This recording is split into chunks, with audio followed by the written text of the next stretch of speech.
নিয়েছি আর মাছ রান্না তো এখন করতেছি। তো মেনলি আর কি এটা দেখানোর জন্য আর কি ভিডিওটা অন করেছি। কেমন লাগলো অবশ্যই কমেন্টস করে জানাবেন। আমার তো খুবই ভালো লাগতেছে।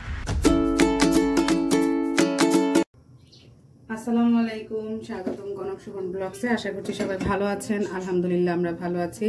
নতুন আরেকটি ভিডিও নিয়ে চলে এসেছি। আজকেও রান্না বান্না শেয়ার করব।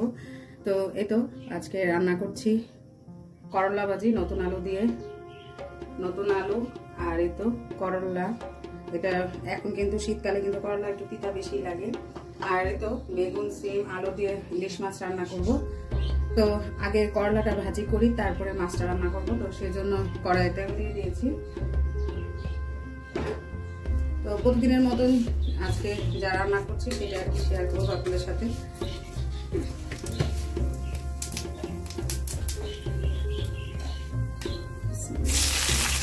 পেঁয়াজ, আলু, করলা সব একসাথে দিয়ে দিয়েছি।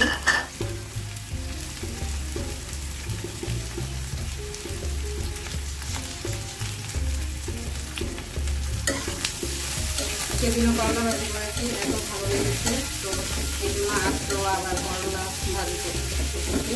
আর নতুন আলু দিয়ে সেটা খুব ভালোই লাগে, চিটা লাগলেও খুবই ভালো লাগে। আমার বড় সেদিন খুব মজা করেছে, আমিও খেয়েছি, কিন্তু খুব মজা হয়েছিল। সেই জন্য আজকে আবার করলাটা ভাজি করছি। তো এই তো এখন হালকা একটু লবণ দিয়ে দিব, মানে পরিমাণ যতটুকু দরকার ভাজিটাতে। আর দিয়ে দিব সামান্য পরিমাণ হলুদ।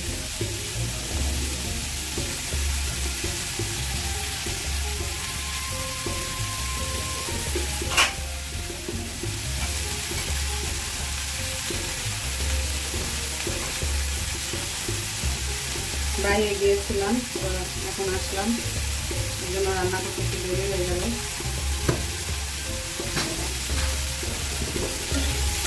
আমাকে বাইরে গিয়েছিলাম, আমাকে মাটি রেডি করে এসেছিলাম, ওগুলো দিয়ে আসলাম। কারণ পাখি বেশি হয়ে গেলে প্রচুর কিচিরমিচির হয়, অনেক শব্দ হয়, আবার এগুলো পরিষ্কার করা ফালা কষ্টকর হয়ে যায়। সেই জন্য দিয়ে আসলাম, কমাইলাম পাখি। আবার অলরেডি 4টা না 5টা মতন ফুটছে এগুলো থেকে। তো এগুলো বড় হতে গেছে, আবার এগুলো এর জন্য দিয়ে আসলাম। তো মাশাআল্লাহ ভালোই পাখি রেডি হচ্ছে। আর মানে রেডি সেল করে দিচ্ছি। তবে দোকানদাররা খুব চালাক, রান্নার পাশাপাশি কত রকমের বেচার পারি। দোকানদাররা আবার খুব চালাক। ওনারা যখন আমরা কিনতে যাই তখন কিন্তু পিস নেয় 300-400 এরকম, আর বিক্রি করার সময় 100 টাকা পিস নেয়। তো লস না। আর এত সুন্দর সুন্দর বেবিগুলাতে তারা মাত্র 100 টাকা করে পিস নেয়। তারপরও আমি মনে হয় এখন পর্যন্ত প্রায় কয়টা দিলাম, আজকে 3টা, এই তো 13টা, কত 17, 18, 19, 20টা, টোটাল 20টা বেবি দিয়েছি। আর এর মধ্যে তো মারাও গিয়েছে অনেকগুলো। তাই তো রান্না করতে করতে কত রকমের কথাই আপনাদের সাথে একটু শেয়ার করি। তো রান্নাটা করি। তো এখানে করলা ভাজি হোক, আমি ওদিকে মাছটা ভালো করে ধুয়ে তারপরে আজকে হালকা একটু ভেজে তারপরে রান্না করবো, যেহেতু ইলিশ মাছটা একটু ছোটো সেই জন্য। আজকে করলা ভাজিটাতে হলুদ বেশি পড়ে গেছে, জানি না, আপনাদের সাথে কথা বলতে বলতে হয়তো কতটুকু দিয়েছি বুঝতে পারিনি। তো বেশি পড়ে গেছে, সমস্যা নাই, হয়তো একটু কালারটা বেশি হবে আর কি। তো এই তো মাছ ধুয়ে নেই আর এদিকে ভাজিটা হোক। তো করলা ভাজিটা কিন্তু ভাজা কমপ্লিট। আমি এখন এটাকে নামিয়ে ফেলবো আর ওখানে এখন মাছটা বসাবো। মাছগুলো যেহেতু ছোটো ছোটো, আর ইলিশ মাছগুলো আসলে নাটা মনে হচ্ছে একটু লসই হলো। তাও আমার এদিকে যেটা আছে সেটা আসবেই ঘুরে ফিরে, কিছু করার নেই। তা এখন মাছগুলো ছোটো বলে একটা ভাজা দিয়ে তারপর রান্না করবো।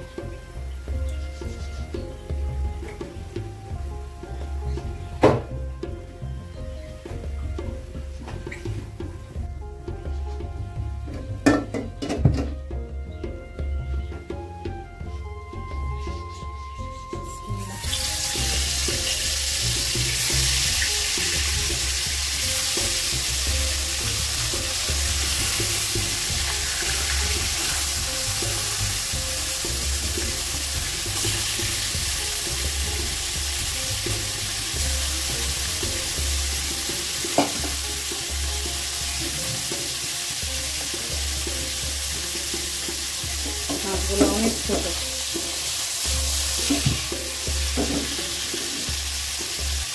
আর আমি ছিলাম না, আপা কেটেছে মাছগুলো, এই জন্য মাথাটা এই যে একদম কাঁচা সহকারে। আমি তো মাংসটা খাই না, মানে খাই মানে এইভাবে নিই না, কেটে নেই। আপা একবার একসাথে রেখে দিয়েছে, আমি আর কিছু করলাম না খাস। এই যে মাছগুলো ভাজা হোক, তারপরে রান্না করার সময় দেখা পাবা। আর এই যে মিষ্টি কুমড়া শাক আবার এই যে পেয়েছি। বললাম না, আমি যখনই মিষ্টি কুমড়া শাক কোথাও দেখি তখনই সাথে সাথে নিয়ে আসি। সেদিন রান্না করেছিলাম চিংড়ি মাছ দিয়ে, অনেক মজা হয়েছে। তো বর বলল যে ওর কাছে ওনাকে ভালো লাগছে, যেন আবার আনছি। সে তো সচরাচর মিষ্টি কুমড়া শাক খুব কম পছন্দ করে। আর এই যে পেঁয়াজ রসুন এনেছি। তো এটা আগামীকাল রান্না করবো, কারণ আজকে যা রান্না করবো সে এই যে করলা ভাজি আর ইলিশ মাছ যে বেগুন দিয়েছি সেটা আবার কেটে দিয়ে গিয়েছে। আজকে আর কিছু করবো না, আবার বিকালে আবার যখন রুটি বানাতে আসবে তখন বলবো এগুলো কেটে রেখে দিতে। ইনশাল্লাহ কালকে রান্না করবো, সেটা আপনাদের সাথে শেয়ার করার চেষ্টা করবো। গতকাল গিয়েছিলাম যমুনা ফিউচার পার্কে। তো আড়ং থেকে এই টপটা এনেছিলাম, মানে টপ না, এটা মাটির আর কি জানি না, আমি টপ হিসাবে ব্যবহার করতেছি। তো এটা এনেছি। তো আমাদের বাসার পাশে একটা ছোট নার্সারি আছে। তো আমি হঠাৎ করে মনে হলো এটাতে ব্যাম্বো গাছ, মানে এটাতে গাছ দেওয়ার জন্য আর কি মেনলি এটা এনেছি আড়ং থেকে। মানে এটা দেখে ভালো লাগছে এবং চিন্তা করছি যে টেবিলে বা ড্রেসিং টেবিলে যেখানেই এটাতে একটা কিছু ফুল বা গাছ দিয়ে রাখলে ভালো লাগবে দেখতে। তো সেই জন্য পরে এই ব্যাম্বো গাছটা আজকে কিনে নিয়ে আসছি 50 টাকা দিয়ে। আর এই টপটা মনে 100 টাকা নিচ্ছে প্লাস বেড। আমার কাছে খুব ভালো লেগেছে তাই।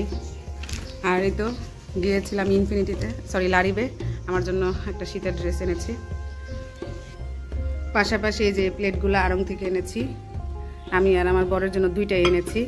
কিন্তু আজকে সকালে আবার বরকে বললাম 2টা এনে ভুল করছি, 6টাই আনা দরকার ছিল। প্লেটগুলো অনেক সুন্দর দেখতে, অনেক ভালো লাগতেছিল।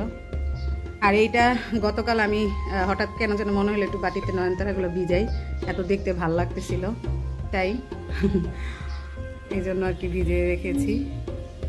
আর প্লেটগুলো কেমন হয়েছে অবশ্যই কমেন্টস করে জানাবেন। আর এই যে আমার করলা ভাজি কমপ্লিট, আমি বাটিতে ঢেলে নিয়েছি। আর মাছ রান্না তো এখন করতেছি। তো মেনলি আর কি এটা দেখানোর জন্য আর কি ভিডিওটা অন করেছি। কেমন লাগলো অবশ্যই কমেন্টস করে জানাবেন। আমার তো খুবই ভালো লাগতেছে।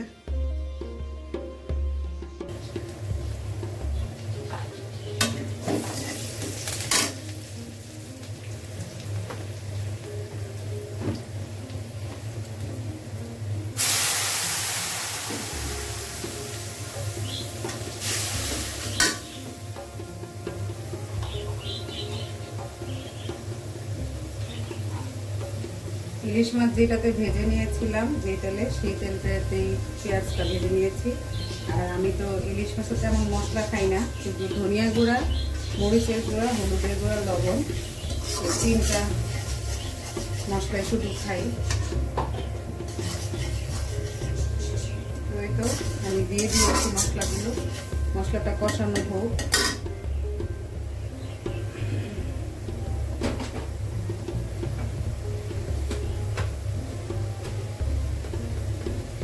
হলুদ মনে হচ্ছে একটু বেশি হয়ে গেছে।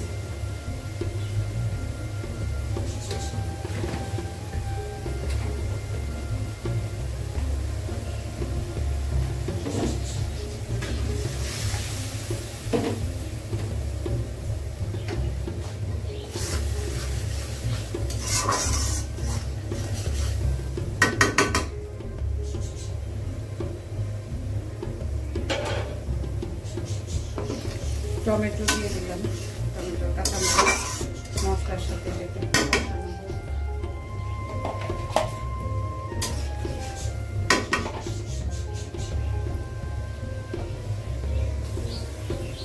তো এখানে সিম, বেগুন, আলু দিয়ে দিলাম।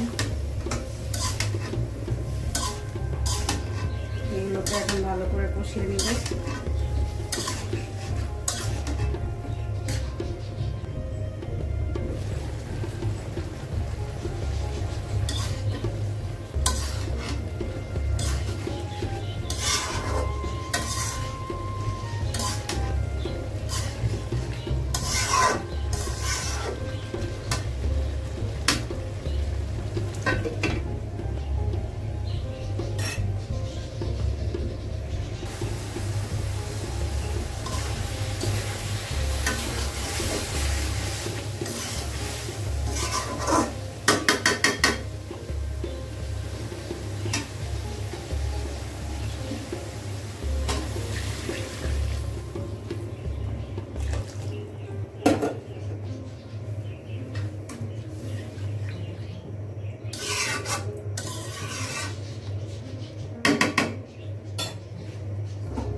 রান্নাটা প্রায় শেষ, চুলাটা অফ করে দেবো 1-2 মিনিটের মধ্যে।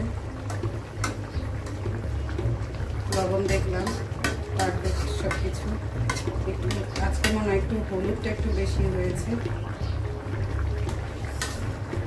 কিছু করার নেই। আর এই তো আজকে অল্প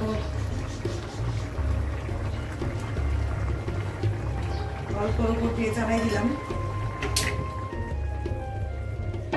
করলা ভাজি আর তরকারি, 2 জন মানুষ, আর বেশি কিছু করলাম না। আসলে 2 পদ দিয়ে হয়ে যায় 2 জন মানুষের।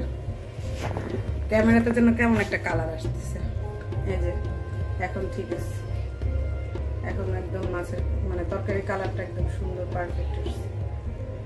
তো এই তো আজকে করলা ভাজি আর ইলিশ মাছের তরকারি দিয়ে ভাত খাবো।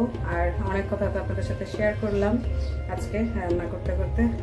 তো ভিডিওটা কেমন লাগলো অবশ্যই কমেন্টস করে জানাবেন, ভালো লাগলে লাইক দিবেন, শেয়ার করে দিবেন, কমেন্টস করে জানাবেন। আর এই তো আমাদের সাথে থাকবেন, কনক সুমন ব্লগসের সাথে থাকবেন, আমাদের জন্য দোয়া করবেন। আল্লাহ হাফেজ।